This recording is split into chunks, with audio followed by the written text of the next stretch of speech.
Est-ce que le film Deadstream va plus loin que le simple found footage? Eh bien, c'est justement ce que nous allons essayer de déterminer avec...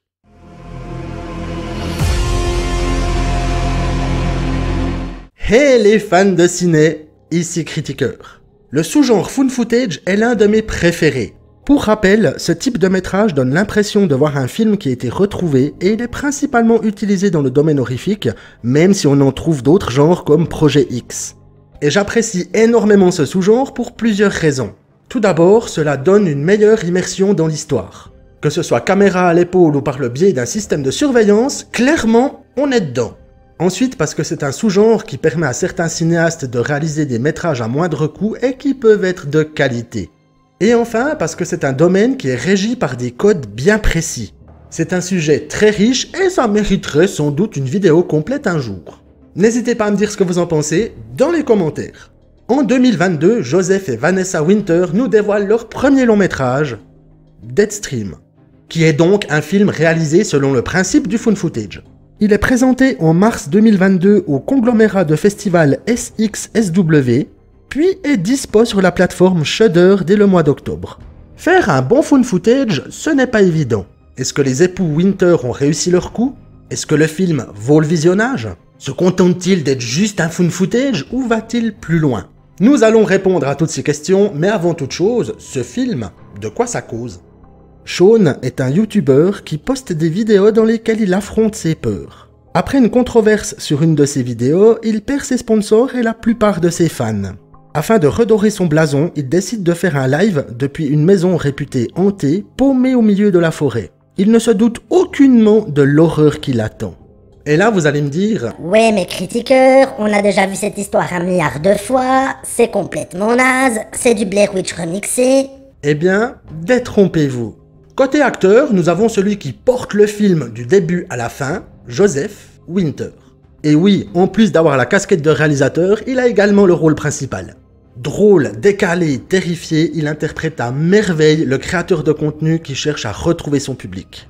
Nous avons aussi Melanie Stone dans le rôle de Chrissy que l'on a déjà pu remarquer dans le segment To Hell and Back de l'anthologie VHS 99. Ici, son interprétation est également sans faille, avec juste ce qu'il faut de folie. Maintenant, il faut déterminer si Deadstream coche toutes les cases pour être un bon found footage. Tout d'abord, dans ce sous-genre, il faut éviter de mettre un générique au début. Ben ouais, ça enlève toute immersion. Imagine, tu retrouves une vidéo perdue au milieu de la forêt où les types ils ont déjà monté le générique. Ça n'a aucun putain de sens.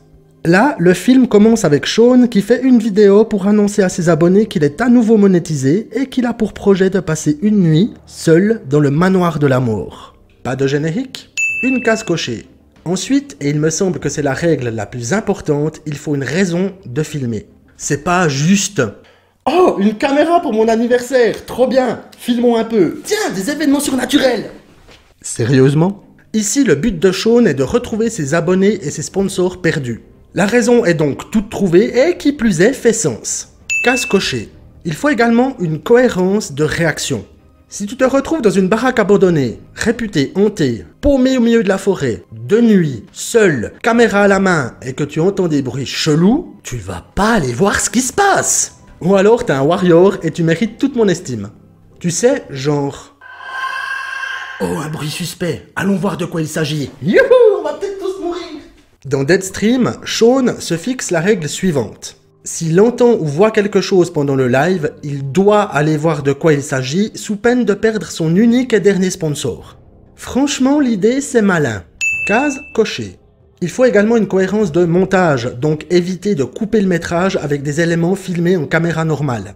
Règle qui ne s'applique pas dans les documenteurs. Ici, on est en diffusion en direct. Sean possède des GoPro et place des caméras de surveillance un peu partout. Il n'y a donc pas de coupure et tout se passe par l'intermédiaire des écrans. Case cochée. Et finalement, il faut une cohérence de rythme et ça, c'est très compliqué à mettre en place. Il faut que le spectateur ne s'ennuie pas et que l'intrigue monte crescendo jusqu'au climax. Ici, pas de souci à ce niveau-là. On alterne entre découvertes flippantes, jumpscare, rencontres inattendues, voyage entre la voiture et la maison et tout ça jusqu'à un final incroyable. Case cochée. Deadstream coche donc toutes les cases et s'avère être un bon found footage. Mais ça ne s'arrête pas là car le film va un cran plus loin. Sur la plateforme Shadows, qui est incroyable au passage, le film est présenté comme un mélange explosif de Blair Witch et de Evil Dead. Eh ben, c'est tout à fait ça. Shaun se retrouve aux prises avec une entité malveillante du nom de Mildred. Si on ajoute à cela les différents fantômes présents dans la maison et leur aspect cauchemardesque, les interventions de personnages inattendus, et une bonne dose de gore et de fun, Deadstream est le mélange parfait entre les deux métrages cités précédemment. On passe des frissons au rire en une fraction de seconde et c'est un véritable plaisir de suivre les déboires de Shaun. Qui plus est, le film pose une réflexion bien sentie sur le besoin de reconnaissance et sur la problématique de dépasser les limites en tant que créateur de contenu. Donc pour répondre à la question, oui, Deadstream va plus loin que le simple found footage. Cochant toutes les cases du sous-genre, il parvient, en plus, à faire un mix tout à fait honorable de deux monstres horrifiques, Blair Witch et Evil Dead. Il en rajoute une couche en nous prenant par la main durant tout le métrage, passant de la trouille aux éclats de rire grâce au jeu incroyable de Joseph Winter. Et la cerise sur le gâteau, il nous propose une réflexion sur les dérives possibles du divertissement en ligne. Le concept de maison hantée peut sembler vu et revu, mais Deadstream dépasse cela en nous présentant un métrage fun, barré et ô combien plaisant à regarder. Certains found footage sont vite remis là où on les a trouvés, celui-ci on le conserve précieusement étant un excellent cru du genre. Et voilà, fans de ciné, c'est tout pour ce film. L'avez-vous vu ou allez-vous le voir? Pensez-vous qu'il mérite sa place dans les bons métrages horrifiques? Et quel est votre found footage préféré? N'hésitez pas à me le dire en commentaire.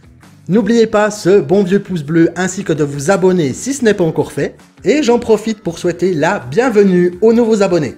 Vous allez voir, ici c'est sympa, on va pas faire des streams dans des maisons abandonnées au milieu de la forêt en pleine nuit. Merci d'avoir regardé cette vidéo jusqu'au bout. C'était Critiqueur, en direct du canapé. Prenez soin de vous, à très bientôt pour une nouvelle vidéo. Et bien entendu, bon visionnage.